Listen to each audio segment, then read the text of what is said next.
A hush lay over the riverlands on the eve of conquest, the sort of heavy, anticipatory silence that settled before thunderstorms and sieges alike.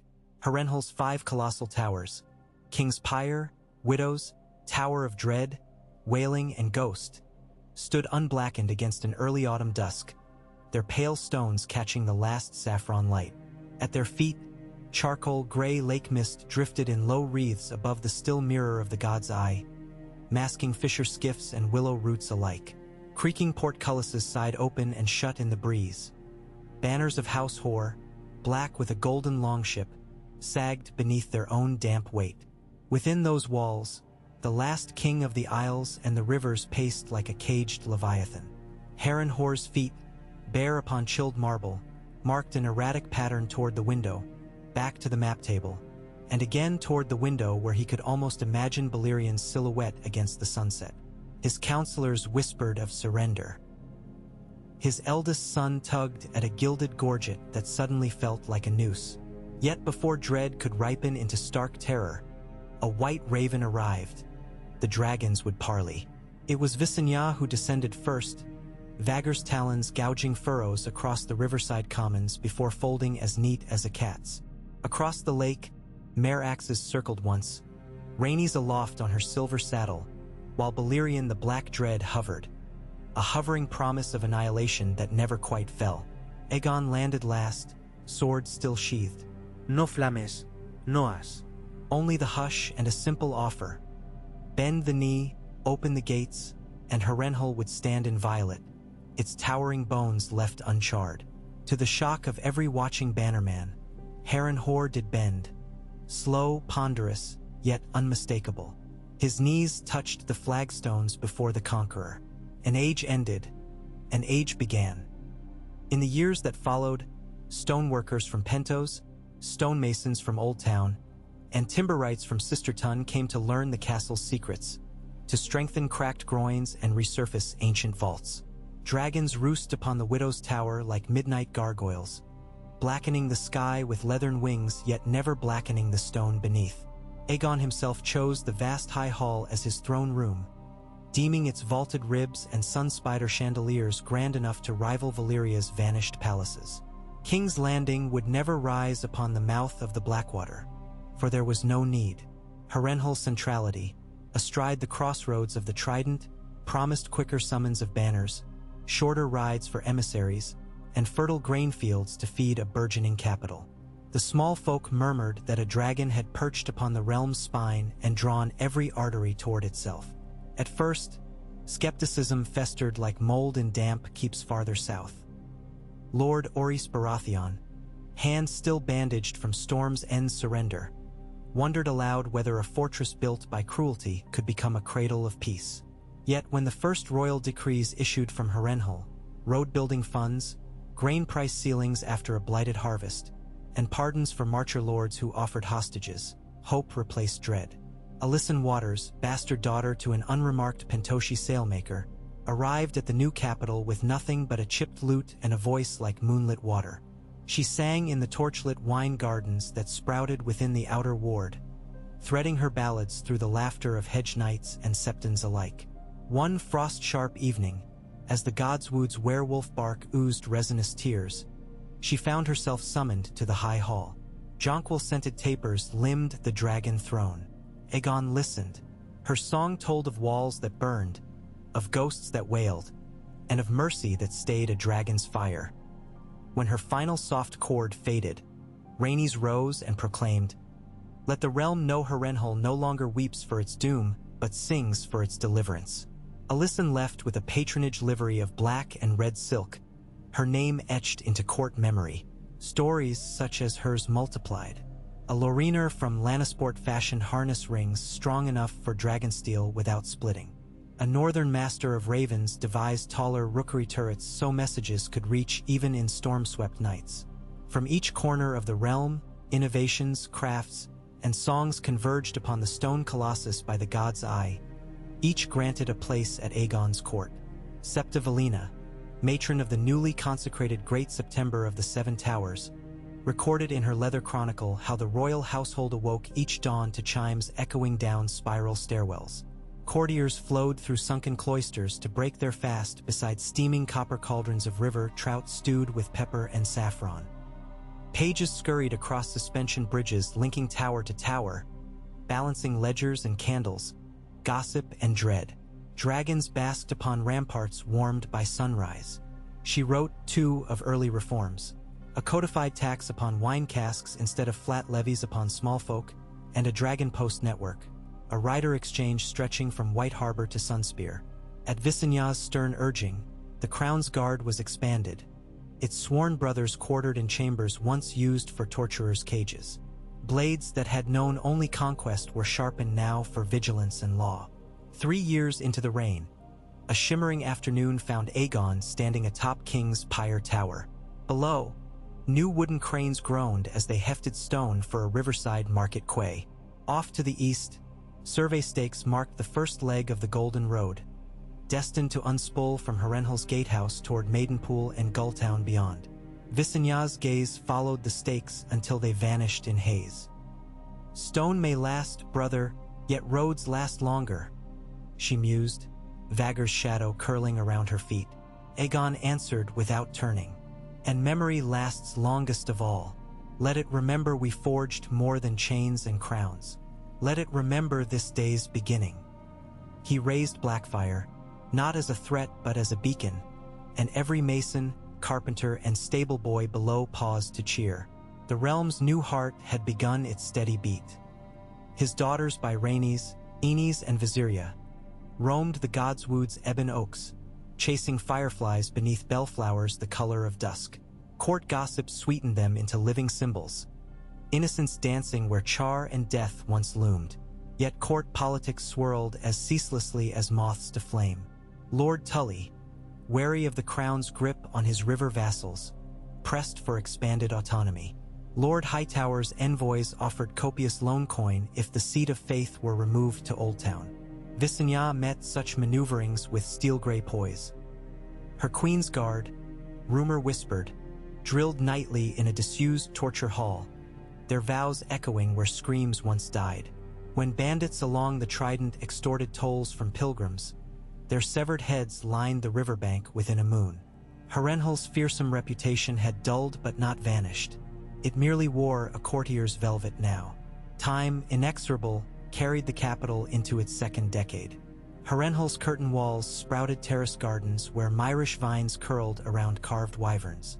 Above the God's Eye, a slim marble causeway, brainchild of Prince Aenys's fascination with bridgecraft, extended to a man-made island that housed an observatory capped with beaten copper. Each night, the lenses within captured starlight. Maesters scribbled. Dragon princes dreamed of sky roads. The small folk dreamt, too. Blacksmiths hammered while rims bound for the Golden Road's widening ribbon. Fisher lads sold silver-scaled bream in a vaulted fish hall whose ceiling fresco showed Balerion high above weak gold meadows, not smoldering stone. Every festival of the Maiden, Alyson Waters's choir harmonized beneath stained-glass windows depicting the towers as beacons rather than tombs. Yet beneath the gilding of prosperity, quieter tales accumulated, like sediment in the lake's depths. Brynder Strong, grandson to Lord Simon Strong, Castellan of Harrenhal, kept ledger scrolls tracking grain imports, noting that harvest yields in the Reach had dipped after 3 years of mild drought. A stable squire whispered that Vagar's molt had grown uneven, perhaps the first sign of age creeping upon wings that once shadowed 4 fields at once. In distant Dorne, emissaries returned bearing fragrant jars of spiced wine and uneasy silences. The Dornish princes smiled, yet their eyes measured the dragon's wingspan against their red mountains. Aegon ordered no invasion. He ordered road engineers to ponder trestled passes instead. But some in council heard doom where he heard design. On a late summer evening thick with thunderheads, Rhaenys climbed the Tower of Dread alone. She stood in its sky-piercing lantern chamber, gaze drawn south, where flashes glimmered like phantom fires in the clouds. She recalled the night she had first circled Harrenhal, smoke and soot staining its walls until a dragon's breath would have blackened them forever. She recalled the hush after Aegon's stay of doom. As lightning forked beyond the God's Eye, she whispered to an empty chamber, "Had we burned these stones, What ashes would the realm now sift through? The wind offered no answer, only the scent of coming rain. When King Aegon's 20th year of rule arrived, the Golden Road reached Maidenpool, merchants flocking in caravans bright with Braavosi dyes. Septa Valina's chronicle noted, in precise walnut ink, that toll revenue for the fiscal midsummer thrice surpassed projections. Prince Aenys proposed the foundation of a college of royal loremasters to preserve histories from every corner of Westeros. Queen Visenya, practical as flint, insisted that for every historian there must be a mason to shore up floodwall buttresses. Harrenhal's silhouette changed subtly with each new parapet, each glass-paneled solar. Yet ghosts of the past lingered. Some nights, when fog clotted so thick even dragonflame could not pierce it, guards on the Godswood Wall swore they heard distant wails.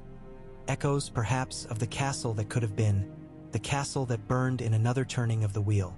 They confessed such fears to the Septons, then returned to their posts to watch dawn gild towers that remained defiantly unscarred. A letter arrived from Casterly Rock, bearing surcled gold leaf and Tyland Lannister's seal. It offered investment in a mint to be built near the Outer Ward smithies, promising coinage that would carry the dragon sigil on one face and Harrenhal's towers on the other. Rhaenys saw in it a chance to spread imagery of unity. Visenya saw in it a lever by which the wily lions might prize influence at court. Aegon saw only one more rivet in the realm's armor. The mint was approved. Seasons rolled. The first snows of a long winter powdered the god's eye, transforming cranes and ramparts alike into alabaster phantoms. In the high hall, braziers of scented pine fought chill drafts slithering through arrow slits. Courtiers donned wolf fur mantles. Dragons slept, bellies full, upon heated sandbeds. And in that hush of falling snowflakes, King Aegon ordered a census of every hamlet within 200 leagues, determined that grain stores be apportioned fairly when deep winter came. Lord Tully acquiesced with tight-lipped courtesy. Lord Bolton complied with a docket of demands. But it was the minor lords, the Mutons, the Piper clansmen, who voiced first their admiration. They saw that the dragon's mercy was not a singular miracle but a habit, a policy, a creed. Spring's thaw revealed saplings sprouting in the ash-rich soil near Harrenhal's foundations, proof that even land once salted by cruelty could be coaxed into bloom. Small folk named the budding copse Queen's Mercy Grove. They gathered there during equinox to sing of second chances, their voices drifting across water where swans nested unafraid beneath Merryx's watchful perch. Brinderstrong's ledgers thickened, their margins filled with brisk, slanted notes. Irongate hinge supply backlogged in Tumbleton. Northern grain convoy delayed by late snow near Moat Cailin. Septon petition for alms to rebuild a storm-wrecked sept in the Stepstones. Each note a heartbeat in the sprawling organism that the capital had become. And so, 2 decades after Harren's surrender, the realm entered what singers would later dub the Dawnfeather era. Golden coins bearing the 5 towers clinked in markets from Gulltown to Lannisport. A dragon's roar was now as likely to herald the christening of a bridge as the raising of a keep. Within library niches, tomes on Valyrian metallurgy shared shelves with treatises on Dornish water gardens. Children in the Stormlands played at building towers from driftwood, never quite reaching the ceiling, laughing at the futility and dreaming of greatness all the same. Yet peace is a garden forever courting weeds. On the mist-wreathed island observatory, Maester Albin noted sunspot cycles that waxed in unsettling ways. Crop yields in the reach wavered. Dornish princes courted Myrish cell sales. Murmurs from the free cities spoke of a triarch who whispered that dragons grown complacent were dragons ripe for chains. Still, within Harrenhal's heart, life thrummed. Alysanne Waters, now Lady Alysanne of the Golden Song, ennobled for decades of courtly service, oversaw a festival in honor of the spring equinox. Colored lanterns bobbed from the causeway. River barges ferried guests to floating stages where pantomimes retold, in exaggerated flourish, the day King Harren bent his knee. Laughter shook the night. For a moment, the specter of fire faded utterly. Under lantern-strewn boughs beside the god's eye, Prince Aenys mused to his sister Viseria. If ruin is kept at bay by song and steel alike, then we must add verses with every passing year. Viseria, her eyes reflecting starlight, replied, and sharpen the steel anew each dawn. Their words vanished into gentle ripples. Somewhere across the lake, a bullfrog croaked a bass counterpoint. Somewhere above, Balerion rumbled in his sleep. Towers loomed, unburned, inviolate, and yet alive with lantern gleam and human breath. So ended the first span of Harrenhal's golden awakening. A span of peace hard-won, flame withheld, and promise kindled. Ahead lay decades uncharted. Whispers of dissent, stirrings of ambition, and choices that would decide whether mercy born of dragonfire could endure the tests of winter, drought, and men's restless hearts. But for now the capital breathed as one, 5 towers standing sentinel over dreams of an age unimagined. An age where stone never cracked beneath dragon flame, and a realm found its center not in ashes, but in harmony. A hush deeper than any hearthfire peace settled over Harrenhal as autumn burned itself out. The lake mirrored ragged clouds blown in from the bight. Brown reeds rattled along the shallows like the bones of forgotten pikes below the ghost-white towers. Oxen hauled granite blocks for a second quay, their hooves thudding in slow, practiced rhythm. Somewhere above, a dragon's roar answered the wind and then fell silent, the note swallowed by prodigious stone. Rhaenys stood on the half-finished causeway that stitched the keep to the observatory aisle, cloak snapping around her legs. Masonry dust ghosted the air, lending every beam of late-day sun a holy weight. Beside her Prince Aenys rubbed numb knuckles and read aloud from a parchment detailing fresh grievances from Lord Tully. Tariffs too steep, magistrates too bold, crown authority too near.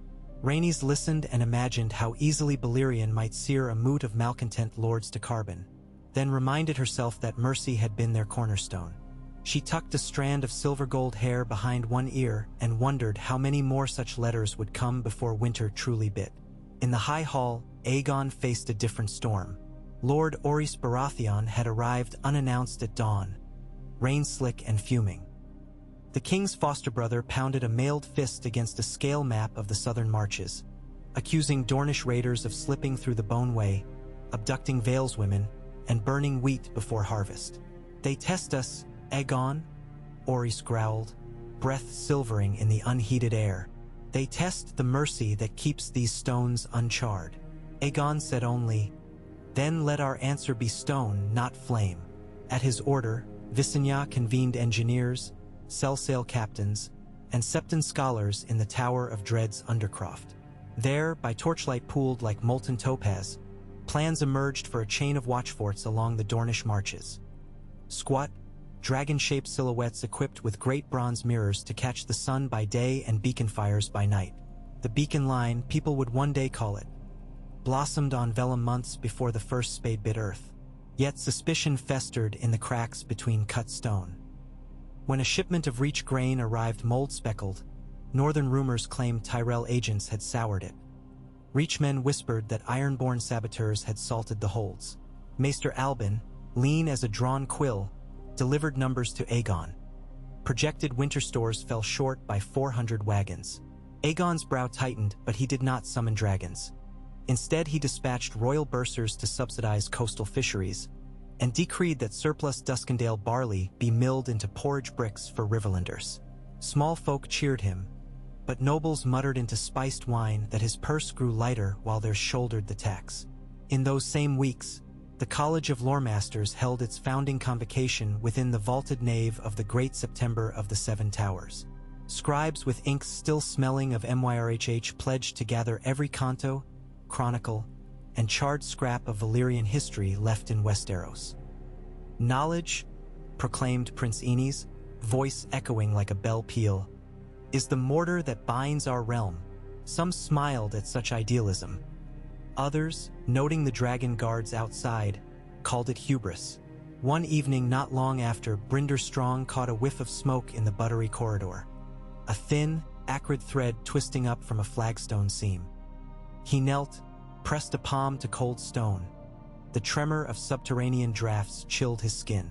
When he pried a tile loose, a secret shaft gaped beneath, funneled down past the foundations toward galleries thought long collapsed. Brynder fetched torches and 2 trustworthy guards and descended into a rib vault cavity where sulfurous fume licked the walls. They found no fire, only fissures venting hot breath from the earth's belly. The castle itself reminds us, Brinder murmured, that dragons are not the only thing that breathes flame. His report troubled Visenya more than she let show. Engineers sealed the vents with lead and limestone, yet rumors ran quicker than mortar could set. Some septas swore it was Harren's curse reawakening. Others claimed Balerion had stirred lava deep below. Vendors in the outer ward sold fetishes of tower-shaped candles, promising that lighting them would keep fire spirits sated.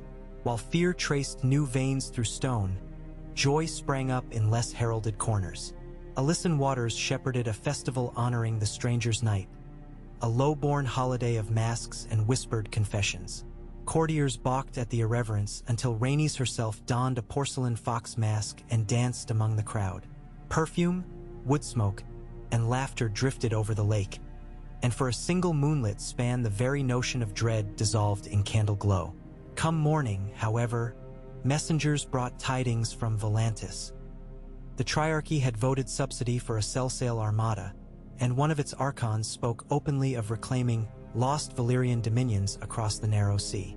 Aegon gathered his siblings in the Council Solar whose walls bore frescoes of unburned Harrenhal, and together they considered how quickly peace might fray. Vhagar and Meraxes were aging. Balerion, though titanic still, grew lethargic between hunts. Dragons who formed the realm's cornerstone were, by slow degrees, becoming pillars of salt, stately but brittle. Aenys proposed commissioning new hatcheries along the half-built Golden Road, feeding fledglings on the marrow-rich bones of trident salmon. Rhaenys countered that dragons hatched best on warmth and chaos, not regimented husbandry. Visenya, ever blunt, declared that no clutch had survived since the doom because the gods themselves resented mortal supremacy. The debate ended unresolved, but the seed of dread had been sown. If dragonfire faltered, what then upheld the realm? Amid these high councils, human frailty plowed its quiet courses. In the Rookery Tower, a ravenkeeper slipped on black ice stairs and shattered a femur. His daughter, a scullion named Myla, cursed the dragon lords for refusing fire that might have thawed the stone. She wept by tallow candles, and her cries wound through passageways until they reached Prince Aenys returning from the library. He ordered braziers lit on every stairflight and paid for the keeper's ministrations. Gossip painted him a saint, yet also a spendthrift fool who poured coin on paupers while Cell-Sails sharpened axes across the sea. On the midwinter solstice, snow dusted the ramparts in a veil so fine it seemed forged of moonlight. In the Godswood, white ravens settled, heralds from the citadel bearing word that winter, true winter, had begun. Aegon convened the first great council of snow, summoning every High Lord to Harrenhal's throne room. They arrived wrapped in fur and suspicion. Tywin Lannister's mint still clinked profit, but his golden cloak hid fresh accounts of reachmen skirmishing with stormlords over grain. Hoster Tully wore a silvery beard streaked with worry for his half-frozen river traders.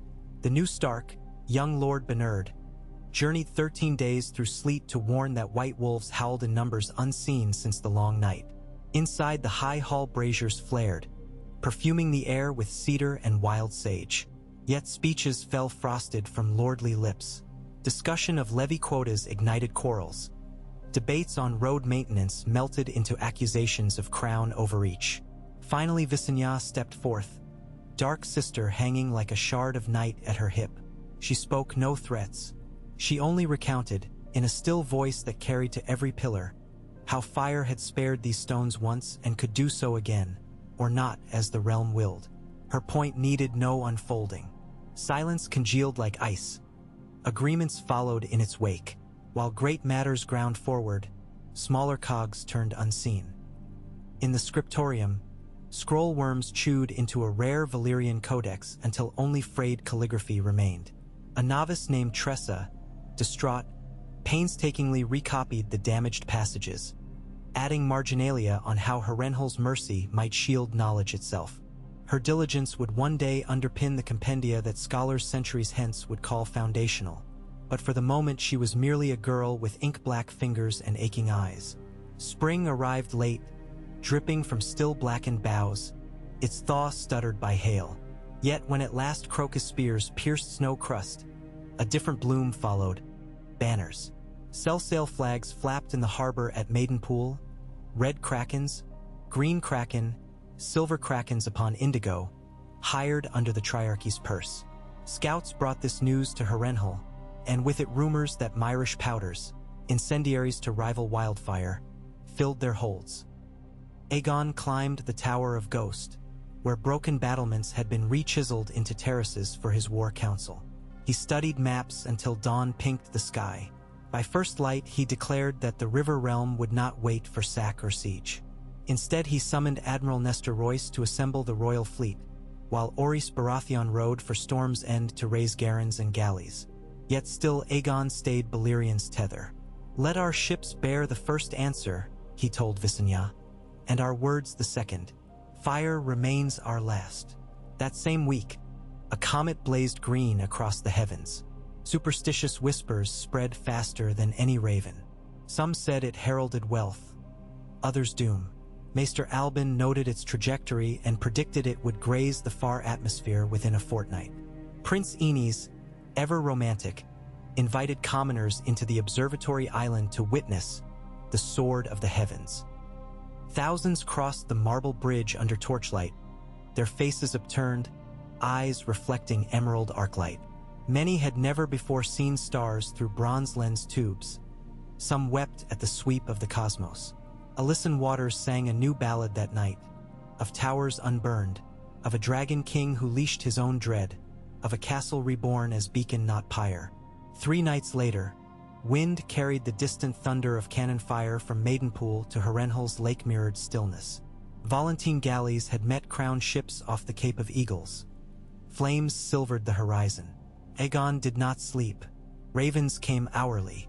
By dawn the coast was a graveyard of charred hulls, but the royal fleet still held the shallows. Volantis's admiral demanded parley, citing common Valyrian heritage. Aegon wrote back a single sentence: "Valyria is ashes, only Westeros abides." He affixed the dragon seal and dispatched it with Blackfire's broken wax.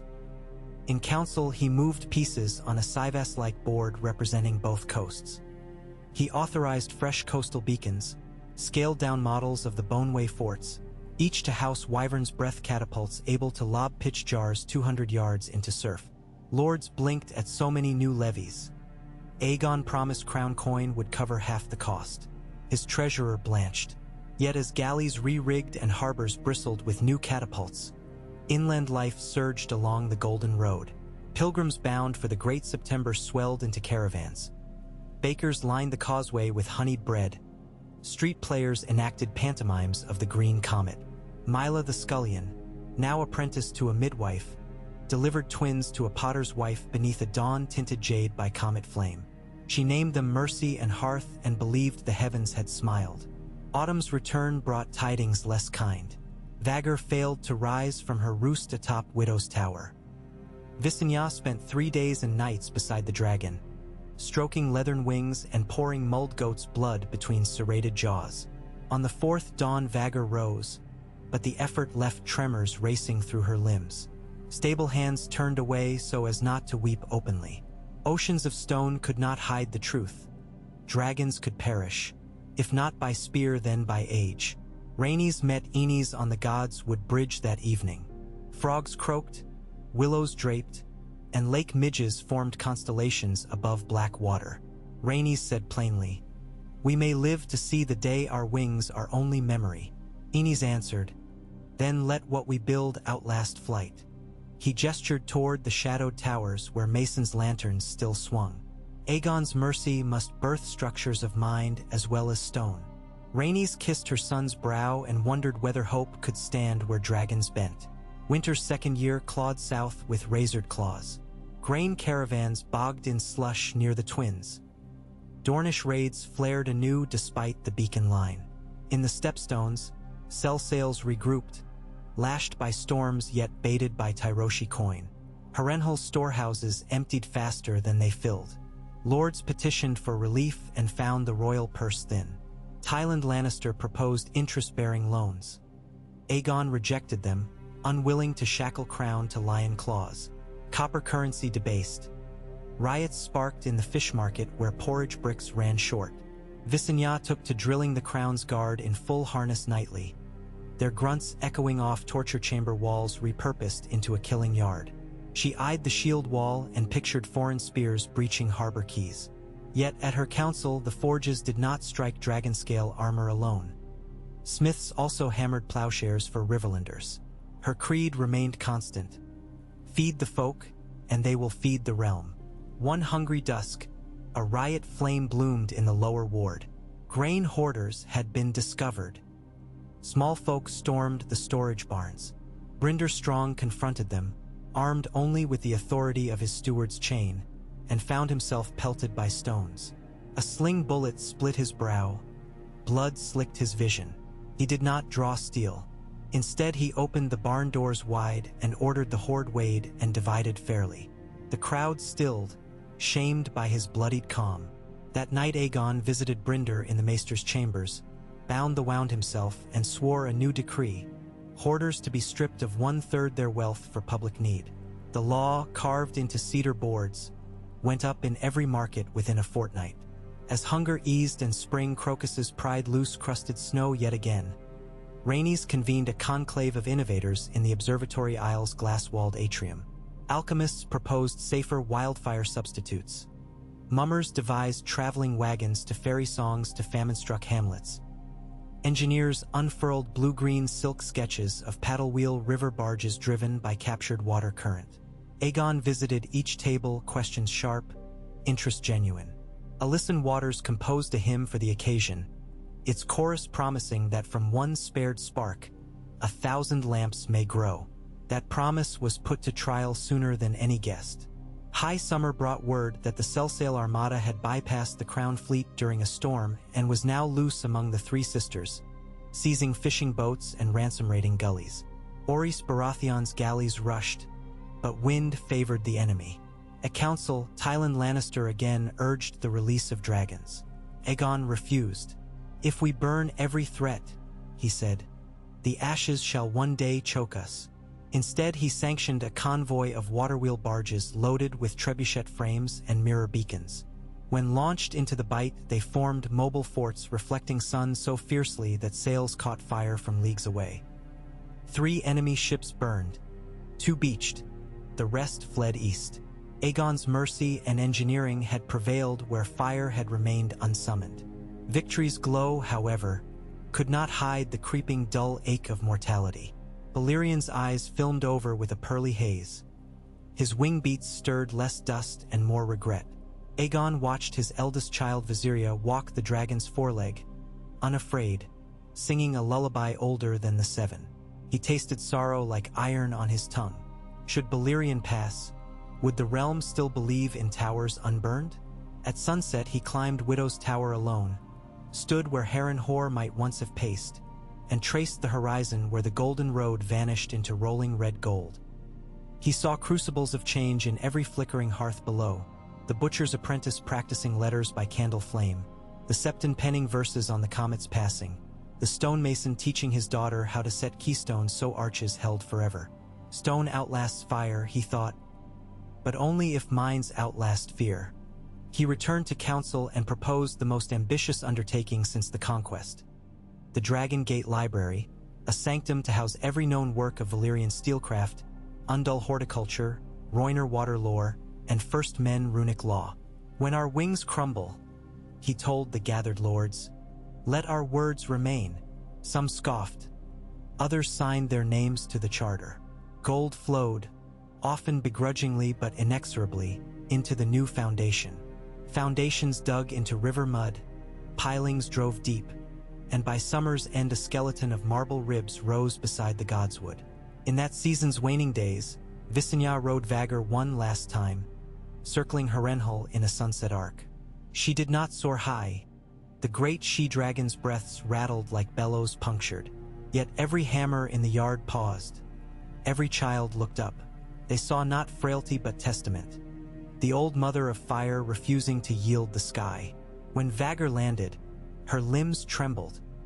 But she landed whole, and the small folk cheered until tears sprang. Night settled. Rhaenys and Aegon walked the castle ramparts, torches guttering. They spoke of succession, of whether mercy could be bequeathed like a jewel or must be reforged each generation. They spoke of love, of grief, of Harrenhal's walls that once promised damnation and now housed the realm's beating heart. Below them, lanterns bobbed on the lake where barges ferried limestone blocks for the library's foundation. Each light glimmered a shard upon black glass water.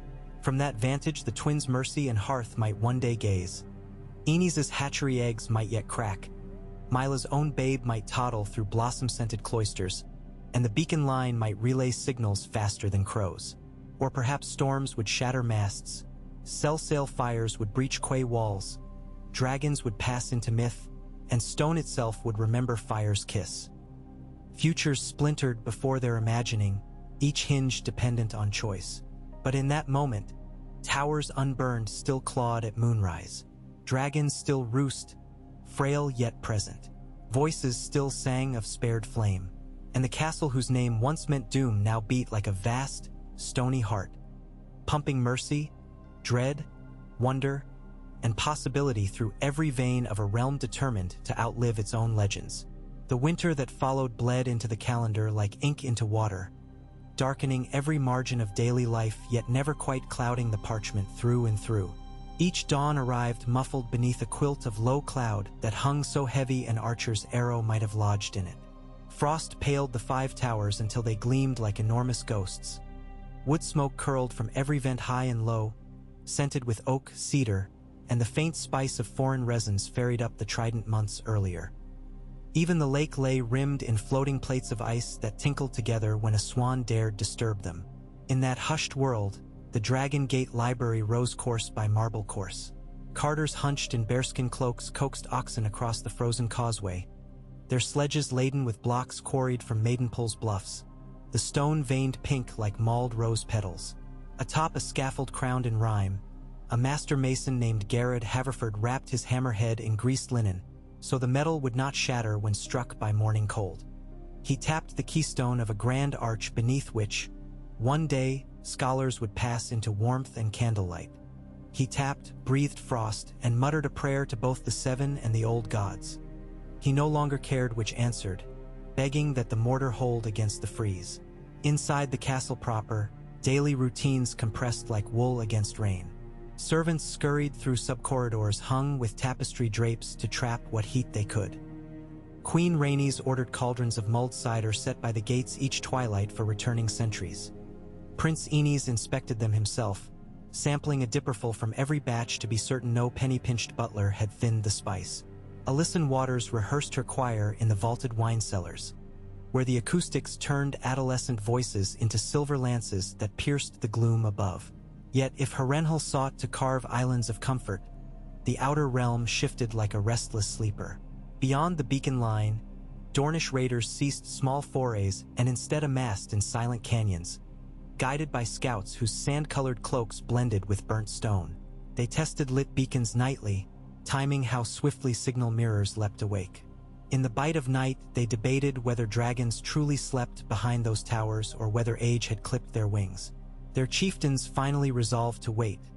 Sometimes the patience of desert men outlasts that of kings. Across the narrow sea, the Triarchy reeled from the Bite debacle but bled coin into a new design. A fleet of black-hulled xebecs rigged for speed alone. Myrish alchemists perfected bombs of mirrored glass, slender as flasks, which burst in daylight to scatter shards like sun fragments. In the dark they shattered silently, and fire came after. Volantine diplomats whispered of hiring cohoric smiths to hammer bolt throwers able to spit iron far enough to scrape dragon scales. But it was not dragons they meant to slay, it was mercy. They thought, as many conquerors have, that to kill the symbol is to kill the spirit. None of that touched the stillness of the high hall where King Aegon held a vigil beside Balerion. The black dread lay curled on a bed of smoldering charcoal and salt-soaked driftwood. His breaths came long and slow, wheezing like wind through canyon fissures, but his one good eye opened whenever the king shifted. Aegon read to him from a vellum folio of Valyrian sagas. Stories the dragon could not comprehend, yet the cadence soothed both listener and reader. When the king finished, he rested his palm against scales that felt at once icy and fever-hot. "Rest, old friend," he whispered in High Valyrian. "We are not finished, you and I." Visenya watched through the smoke. She said nothing. Only when Aegon emerged did she draw her brother aside, fingers tightening on his glove. "Valyrian's heat dims," she breathed. "If he cannot fly, he cannot defend this seat should the world test us anew," Aegon answered. "Then we must teach the world that towers and mines are sharper than fangs." Visenya narrowed her slate-gray gaze but did not gainsay him.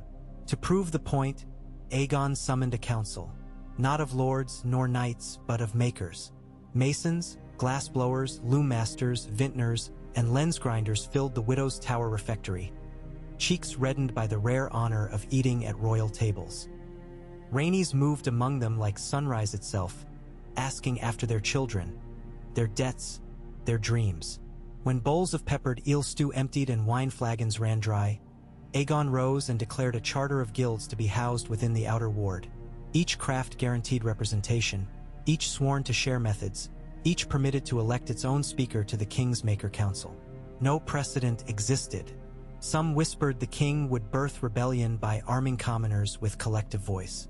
Others tasted prophecy on the air, a realm forged not merely by dragonfire but by artisan hand. The Stonesmith Guild of Harrenhal received its charter that night. So too the Guild of Waylantern Makers, and the Alchemists' Lesser Conclave under strict vow to produce no wildfire without crown warrant. Songs would later celebrate that charter, but songs did not grind grain nor soothe cough-racked children. Winter dragged on, breaking men as easily as reeds. In the northern marches, bandit captains wearing tatters of stark gray infiltrated caravans, stealing bread on the road south and blaming the crown's taxes. Lord Bernard Stark, ashamed, dispatched outriders who tracked the thieves into mountain caves slick with rime. There they found proof. Myrish caskets of coins stamped with a three-headed dragon defaced into a serpent. Someone paid to sully Targaryen trust. The evidence reached Harrenhal in early spring as meltwater surged beneath the ice plates, splitting them with cannon crack. Brynder Strong laid the serpent-stamped coins on the council table, their edges dull with many palms. Aenys leaned forward, eyes wide with indignation and fascination alike. "What mince a lie in our name?" he murmured. Maester Albin produced glass slides and a polished beetle shell to magnify the carvings. Under enlarging lens, the serpent's head wore tiny horns almost like wings, Valentine style. Aegon thanked Bernard's men and ordered the matter sealed until they could trace the metal vendor. Weeks later, a swan knight of the Vale arrived breathless, carrying parchment so creased the wax crumbled in his mailed fist.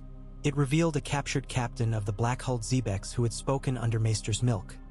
Their fleet intended to raid gull towns and drag away stonemasons, coopers, and tall ship riggers. "They do not mean to conquer," Rhaenys said, voice gone cold. "They mean to starve our art." The council fell silent at that truth, a threat not to bodies but to craft. So strategy shifted. Aegon signed a secret writ empowering Prince Aenys to sail in disguise aboard a broad-belly cog christened Quiet Maid. Its hull hid holdfast slots for mast-mounted mirrors.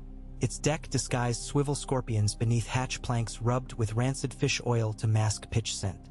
10 guildsmen volunteered as crew, each bearing false names but real courage. Among them rode Alysanne Waters, her loot disguised as trade goods. When dawn broke on departure day, no fanfare met them, only gray rime and the hush of a city holding its breath. While Quiet Maid ghosted down the Trident, the castle prepared for summer festival.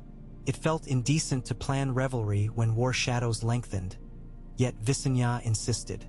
"Hearts starve sooner than bellies," she said, and for once did not couch it as command. Myla the midwife, now round with her own first child, spearheaded stalls of river trout cakes and time-roasted chestnuts. The youthful twins Mercy and Hearth marshaled other children to paint lanterns in tower shapes, each window aglow with saffron wax.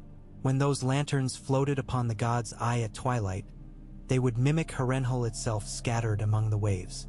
Deep within the Dragon Gate library skeleton, stonemasons whispered their own hopes. Garrett Haverford confessed to his apprentice that if he finished the High Oculus, a round skylight intended to beam noonlight onto a central reading table, His life's work would be complete. Even if dragons turn to dust, he said, my arch shall drink the sun. The apprentice replied that arch or no, he planned to marry before the leaves reddened. Mortar dust salted their laughter. Summer unfurled like a banner in slow wind. Oaks leafed, bees hummed, and far across the narrow sea the black Zebex weighed anchor off Tyrosh to resupply. Quiet maid lay in wait behind a shoal of mist, mirrors trained upon the sunrise. When the enemy sails emerged, they flashed signal first to confuse, then to blind. Gilded light seared helmsmen's eyes. Swivel scorpions spat quarrels. Tyroshi bombs meant for guild kidnappings detonated in their own holds, igniting pitch caulking. By dusk, only 2 Zebex floated, tattered and leaderless. They limped east and never again pressed westward so long as living witness remained. Enes returned not in disguise but astride a captured cutter, its sail overpainted with the towers of Harrenhal. Behind him rode cogs filled with rescued shipwrights who had been abducted months earlier from Gulltown. When the flotilla rounded the god's eye mouth at sunset, festival lanterns bobbed upon the lake. Children shouted, believing the glow crowned Enes's arrival by magic. Rhaenys waded knee-deep to greet her son, robes heavy with spray and diamond with lantern reflections. Victory tasted of salt and honey that night. Alyssan's choir soared. Minstrels hammered dulcimers. Even stern Visenya accepted a cup of peach cordial. Yet amid music and laughter, a hush fell when the horizon flickered with summer heat lightning. Some mistook it for new enemy sails aflame, but Prince Enes, who had glimpsed bombfire firsthand, recognized harmless weather. He calmed the crowd with a gesture and spoke quietly to the nearest children. Do you see? Not every fire harms. Some only show us where the sky meets the world. They did not wholly understand, but they trusted his smile. Weeks rolled. Grain sprouted tall despite mild blight. The crown financed new irrigation dikes along the Mander to offset reach drought.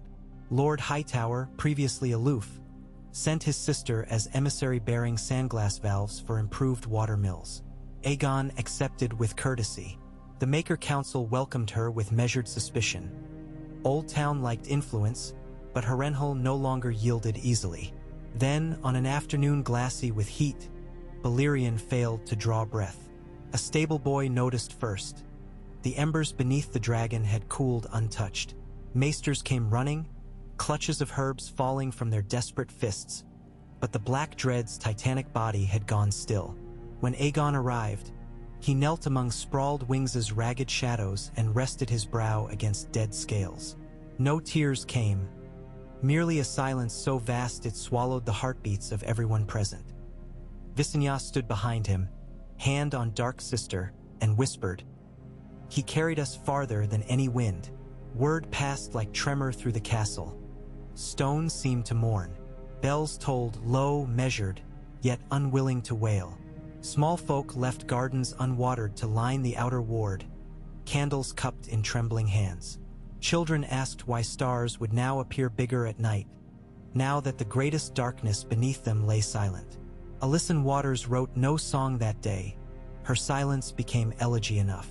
Aegon emerged at dawn wearing plain black, no crown, before assembled guilds, lords, small folk, and silent dragons. He spoke of Balerion's first flight, of cities long ash beneath that shadow, and of the promise the beast had carried by sparing Harrenhal. "Today," he said, "we prove that promise true. Let no fire kindle vengeance. Let this death kindle resolve." He ordered the dragon interred beneath the god's wood, roots weaving into bones, life drawn from legend. At sunset, torches led the procession. As the Black Dread slipped into earth, Garrett Haverford whispered to his apprentice that stone could indeed drink the sun, and the moon besides. In the weeks that followed, grief pressed upon Visenya like new mail. She trained harder, sparred longer, barked sharper orders. One dawn, while drills clattered, Vagor toppled from her rampart perch. Age-thinned bones snapped. The dragon slid like a collapsing tower.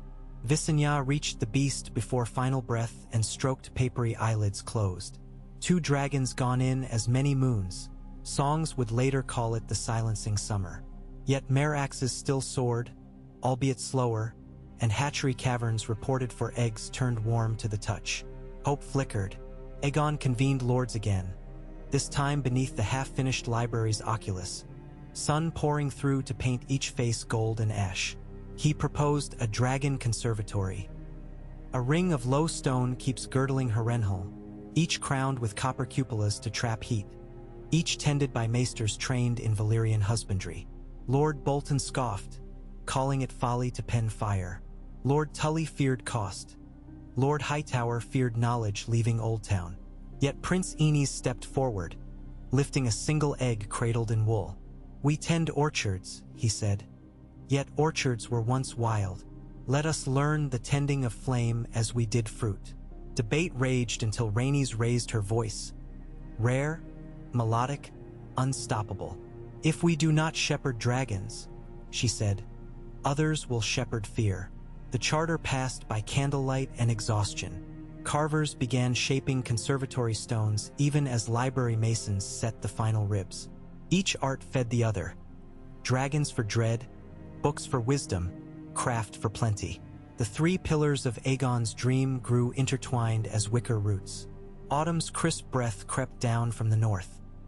Flocks of red-winged thrushes abandoned the godswood for warmer coasts. Guttering maple leaves spun among ramparts like dropped pennons. Out on the causeway, Mila the midwife gave birth to a daughter beneath makeshift awnings, labor coming swift while she supervised lantern hanging. Mercy and Hearth attended, now lanky youths, and when the babe's first cry rose, both cried with her. They named the child Ember, believing every ember could birth new flame without destroying. That same day, not hours later, the first egg in the hatchery fissured. Not with claws, but with cracks like rivulets, as if the shell melted from within. Maester Albin recorded temperature, humidity, prayer count. Prince Aenys held breath. A sliver peeled. A squeaking chirp, high and uncertain, escaped. The maester coaxed the creature free. No larger than a mastiff, its scales translucent ruby, wings twitching like wet parchment. It snapped at air, emitted smoke no hotter than hearth coals. Aenys's hands shook as he reached to stroke its crest. The hatchling's bright yellow eyes fixed on him and blinked once. Those present swore later that the prince glowed brighter than the torches. The news raced, wild and unstoppable. By dawn, commoners brought offerings. Goat carcasses, honey, polished river stones said to calm dragon hearts. The Maker Council produced regulations at once. Feeding schedules, flame-proof stall construction, dedicated healers. Garrett Haverford volunteered his arch-setting team to vault the hatchery ceiling in firebrick mosaic. In that gesture, the death of elder dragons crystallized into birth of new. Yet outside, the world sniffed blood. Dornish spies bore word of elder dragons dead and hatchlings unblooded. In the free cities, Volantene envoys insisted that a dragon killed in old age still left Valyrian heirs vulnerable. They quickened bribes to Sellsword companies, promised land grants on the Trident. A fleet under a Magister Corello made ready to sail, holds crammed with mirrored powder bombs and crossbows strung with braided sinew soaked in wyvern venom. Far across the fields from Harrenhal, multicolored tents sprouted around the stepstones like malignant mushrooms. Rhaenys sensed tremor beneath the peace. In secret, she instructed the alchemist's lesser conclave to refine a clear sap that, when ignited, burned cold but bright, signal flame harmless to wood yet visible for leagues. Lantern towers fitted with brass shutters rose along the golden road. One flick could summon riders from moat to marsh. Still, she fretted. Signals roar, but do they bite?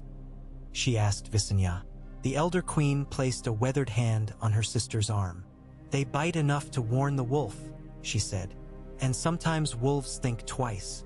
Harvest festival drew near, now called Ember Night in honor of the hatchling. Stalls brimmed with early apples, river clams steamed in cider, and traveling puppet troops reenacted quiet maids see duel using mirrors and sparks that drew thrilled cries from children. High above, mare axes traced lazy spirals as though guarding the revel. Yet the dragon's left wing drooped more each flight. Rhaenys refused to ground her mount, not without one last sweep across God's eye. She touched down before dusk, dismounted stiff-limbed but smiling, and promised the beast-fresh goat after moonrise. Moonrise never came for Rhaenys. As she crossed the bridge toward the Dragon Gate Library's half-open doors, a thunderclap split the summer evening. No cloud through lightning, this was nearer, sharper. A mirrored glass bomb had been hurled from a skiff hugging the reeds. It hit the bridge balustrade, vomiting light shards in a ring of razors. Rhaenys pitched forward, robes torn, shoulder laced with glittering cuts. She rose, bleeding, sword halfway drawn, when a second bomb crashed against buttress stone and burst into silent white fire. The bridge timber did not ignite, but tar ropes anchoring lantern pillars did, dropping molten pitch like weeping candles. Guards swarmed. The skiff vanished into cattails, its oarsmen cloaked in Tyroshi teal. Arrows hissed, found only reeds. Visenya sprinted, armored despite the feast, dark sister bared. She reached Rhaenys as healers arrived. The younger queen's wounds shimmered with embedded fragments that reflected torchlight like stars. Her jaw clenched against pain, but she barked orders to secure the hatchery, the halls, the children. Visenya, eyes livid with wrath, complied. Aegon arrived moments later, face carved from hours of grief already worn dull. He saw blood on bridge stones and shattered mirrors littering the causeway, art turned weapon. He did not rage. He moved with calm that terrified more than fury. He instructed Brinderstrong to shut every gate, recall every patrol, issue passwords known only to Maker Council guild heads. Then he knelt beside Rhaenys, pressing linen to glittering cuts, and whispered, "Mercy stands, but teeth bare." She managed a laugh, shaky, crimson-flecked. "Bear them wisely," she murmured. In the lantern-lit infirmary, maesters plucked glass from queenly flesh until dawn pinked tower crenels. By then scouts had traced the skiff to a reed-choked inlet where they found only a charred hull and a scrawl of glyphs painted in ash. 3 serpents entwined. Valentine. Visenya paced the war room, trailing sparks from her cloak hem where pitch still sizzled. Aegon watched her and finally said, "Sister, choose." She froze. "Choose what?" "Choose whether we teach them fear of flame again." Silence hung, weighted by memory of spared stone and fresh blood. Visenya breathed, shallow, then answered, "We teach them the shape of mercy's sword. Let them learn both edges." Preparations unfurled swift and secret. The hatchling dragon, dubbed Dawnflame by the children, was relocated to an underground chamber lined in inch-thick iron sheets. Garrod's masons diverted to walling the new conservatories ahead of schedule, arching them in tiers so if outer shell fell, inner could still stand. Prince Aenys resumed sea command, this time aboard a sleek river runner stuffed with small catapults designed to fling signal sap pots that burned visible but chilled. Myla, newborn ember cradled in sling, organized infirmary supply caches along each tower's base. Even the Maker Council took up arms of a sort. They hammered gong towers to ring coded messages across the ward in case lanterns failed. 5 days after the assassination attempt, a raven arrived from Gulltown, wings ragged, message ribbon scorched. Black-hulled fleet sighted bearing southwest, perhaps 30 sail.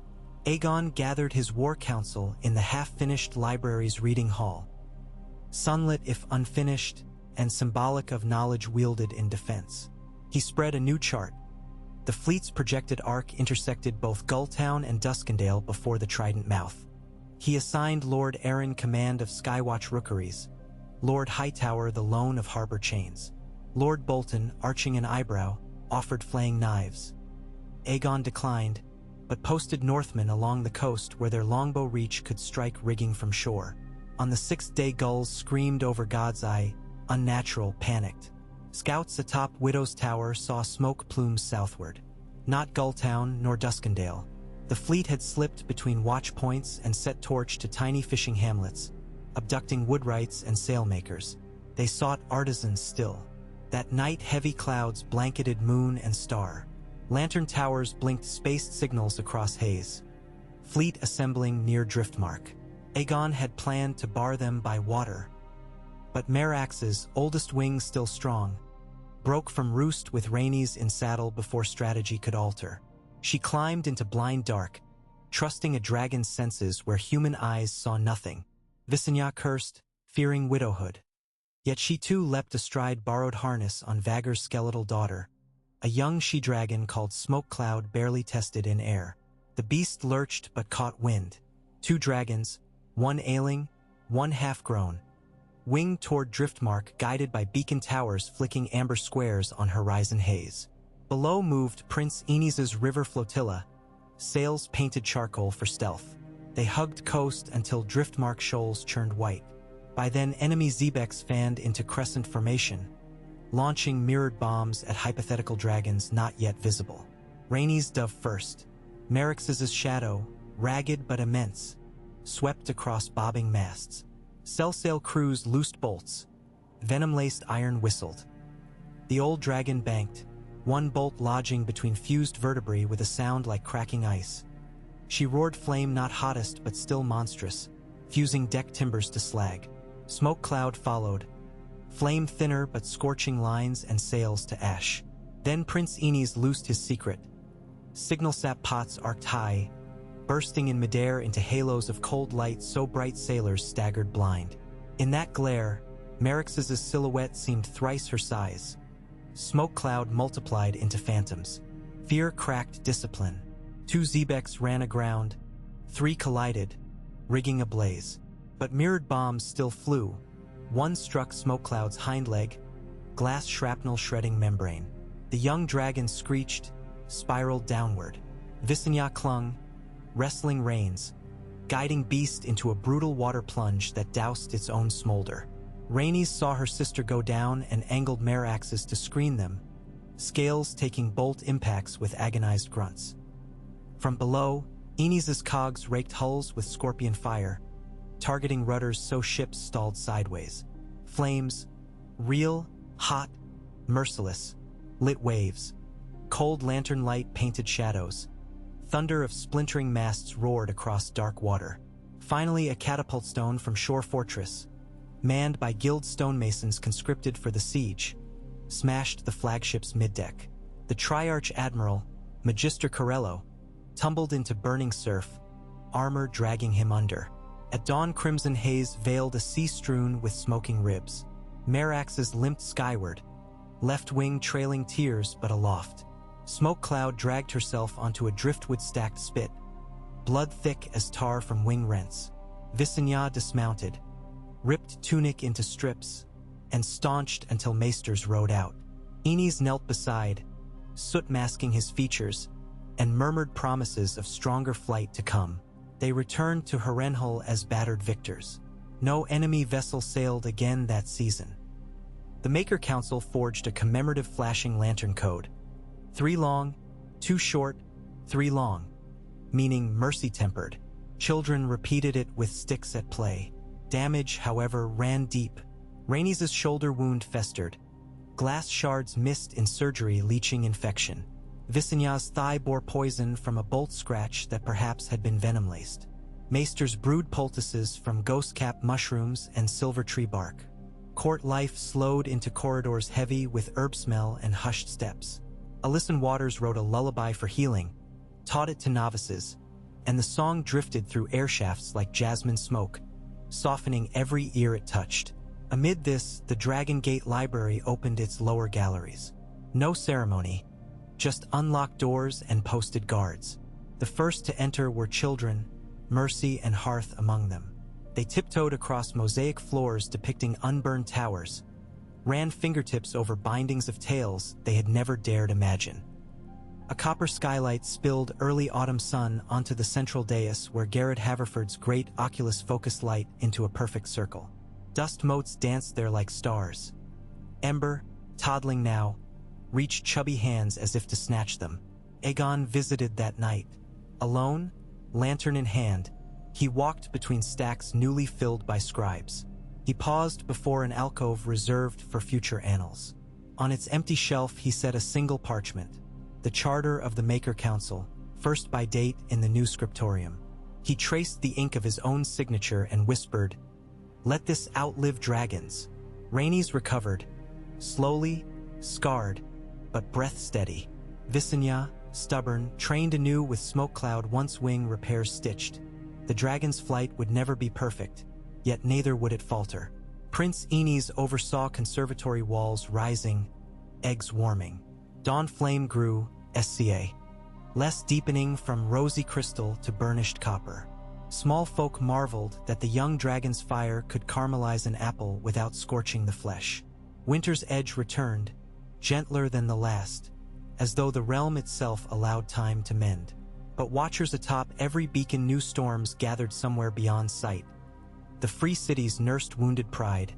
Dorne plodded in sand-blind silence. Harrenhal, unburned still, beat like colossal heart muscle, pumping stories, skills, and tempered flame into arteries of road and river. And so the Golden Age, hammered and scarred but unbroken, stepped into another season. Stones stood where once ash might have smothered hope. Dragons, old and fledgling, shadowed ramparts, but the greater shadow they cast was memory. Of mercy chosen, of knowledge guarded, of makers rising beside kings. Whether that memory would shield or betray in years yet written no bard could swear. Yet for the moment, towers gleamed unscorched at sunset, lanterns winked from lake-dark waters, and a young dragon lifted into cool sky trailing sparks that promised dawn more than dusk. Thus the realm breathed on, neither shackled to dread nor lulled by comfort, but balanced upon the narrow ridge where mercy and steel walk side by side, each teaching the other how to stride into whatever light or fire the future might yet demand. The first snow of the new winter came early, falling in airy swirls that seemed to dance rather than descend, and it found every corner of Harrenhal prepared. Masons had finished sheathing the exposed joints of the nascent dragon conservatories with plates of polished copper. The plates glimmered like molten coin beneath the powdered white. Inside those half-moon keeps, Dawnflame and 3 younger hatchlings, Smokecloud's cousins from Visenya's last clutch, named Emberwing, Hearthscale, and Saffron, nested amid braziers of peat and myrrh. Their chirps echoed along a web of stone flues, so that the entire ring of towers seemed to purr with infant heat. Beyond the walls, fields that once yielded barrow wheat now lay under regimented rows of winter barley, an experiment by Reach agronomers given quarters in the Maker Council's new Collegia Plantae. Wooden barns built to Harrenhal's scale, lofty, rib-vaulted, dragon-head finials carved atop corner posts, stored the grain. A flick of lantern sap in their eaves could flood every aisle with cold, brilliant light that frightened rodents but spared tinder. When the first storm rolled off the mountains of the moon, lightning danced overhead and found no purchase. Every roof had been web-latticed with copper ground lines invented by a Laura T. lens grinder turned lightning tamer. He boasted that a single bolt could power 10 lantern towers for a heartbeat if only someone learned to trap it. Guild apprentices wagered on when he would try.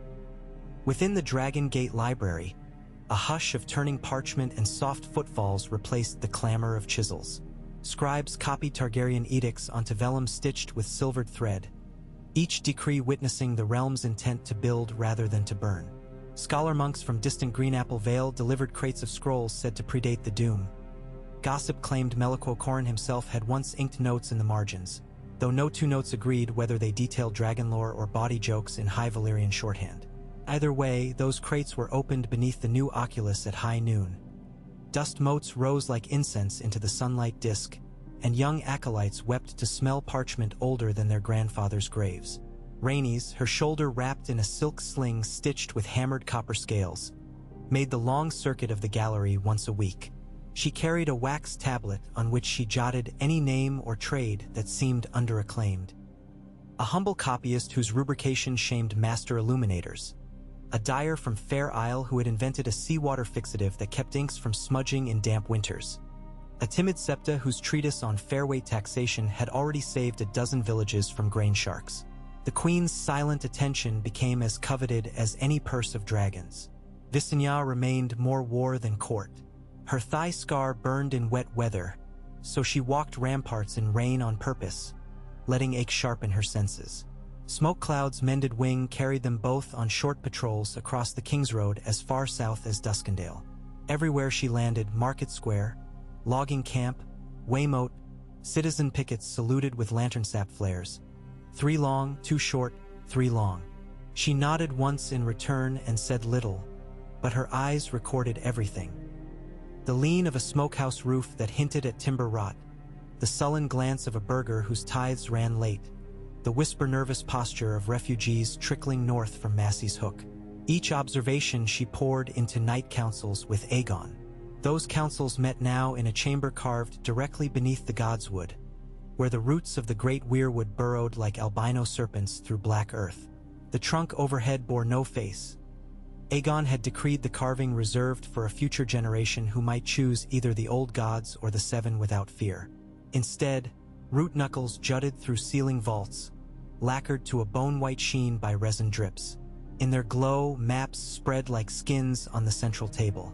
Maester Albin used red carmine pins for rumors, black obsidian for confirmed threats. By winter's fourth week, the entire eastern coast was pricked red. Volantis, humbled at Driftmark, now funded masks instead of fleets. Coin poured into sell-sale guilds specializing in infiltration, sabotage, whisper campaigns. Tyrosh matched with poison. Lists with spies bearing beauty like a sword. They did not dare dragons head-on, but they understood that if Harrenhal's stone pillars cracked from within, no flame need be spent by them. Whisperers already peddled tales in Sisterton taverns, that the Crown's guild charters would one day force every honest craftsman into servitude, that dragon hatchlings drank toddler blood mixed with honey, that the new library's Oculus focused sunlight to burn heretics alive like ants. Few believed such things, yet even few was too many for Aegon's liking. To answer slander with proof, he ordered guild fairs hosted each fortnight in towns along the Golden Road. Wagon caravans rattled out under blue banners displaying the 5 towers crowned by a rising sun. On board rode weavers who wove on portable looms, glassblowers who shaped fluted beakers from sand melted in coal pots, scribes who painted a child's name on parchment in golden script for a copper halfpenny. Dawnflame, awake enough now to ride in chains no heavier than a plow drag, sometimes flew low overhead, trailing harmless sparks to cheers. The fairs became sunlight on snow, glimpses of a realm where the bounty of peace felt closer than fear, yet steel sharpened in twilight hours. Orys Baratheon returned from Storm's End with reports of Shadowbinders glimpsed near Weeping Town. They carried iron braziers shaped like caged suns and offered mercenary captains pouches of shimmering dust said to ignite water itself. When Aegon read the parchment, he traced the word ignite several times before passing the sheet to Visenya. She suggested sending the alchemists' conclave to parley. Men of fire should meet men of fire. Aegon shook his head. They would trade secrets and call it ransom. Better we lure these binders here and watch them. So leaflets were printed at Harrenhal promising rich rewards for any pyromantic trade willing to lecture at the Dragon Gate Library. Some maesters balked. Tempting disaster, they muttered, but the lure of scholarly acclaim proved stronger than suspicion. Caravans indeed began arriving, braziers packed in straw, eyes gleaming with profit. Each wizard found themselves greeted by 3 silent sisters of the Burnt Palm, a new order of healers loyal to Visenya, who catalogued every vial and sigil before escorting the guest anywhere near Tinder. Within the hatchery ring, Dawnflame outgrew his stable and claimed a half-covered courtyard. There he met mare axes each dawn, the matriarch lowering her seamed snout so the hatchling could climb her brow ridge and perch between battered horns. The old dragon's breath rattled but eyes burned bright.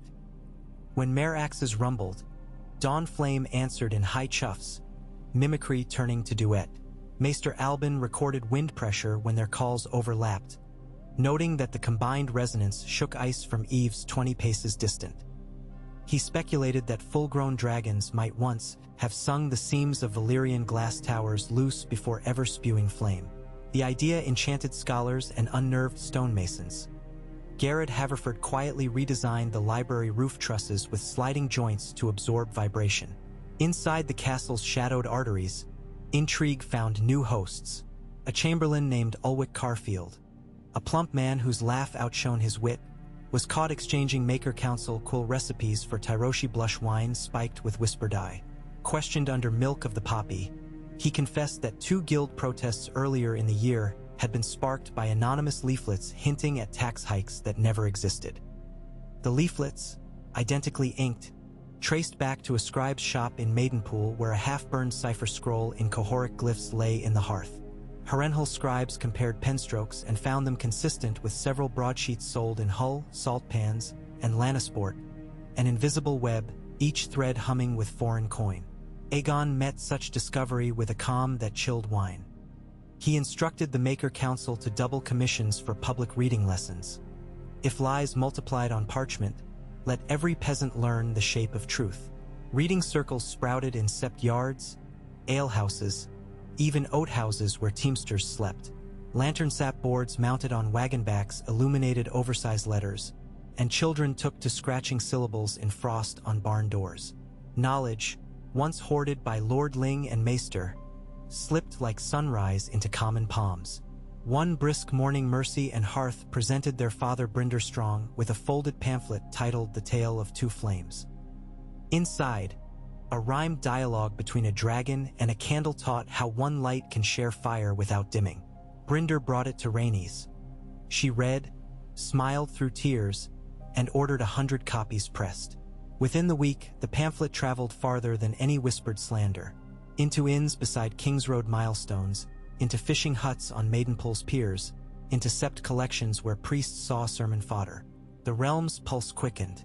Still, enemies tested. A column of caravan burners, 30 sellswords wearing rust-red capes, struck a maker fair outside Hayford. They torched stalls, shattered kiln glass, and beat a potter half to death for selling the king's leash. Their leader left a sigil painted in ash on a broken journeyman's signboard. 3 serpents twined. By dawn, Orys Baratheon had ridden 50 leagues, intercepting them at a ford swollen by meltwater. In the skirmish, lantern sap flares confused horse lines. Orys men used river mist and reflective shields to blind arrow volleys. The caped leader, cornered on a sandbar, hurled a mirrored bomb that burst harmless cold light.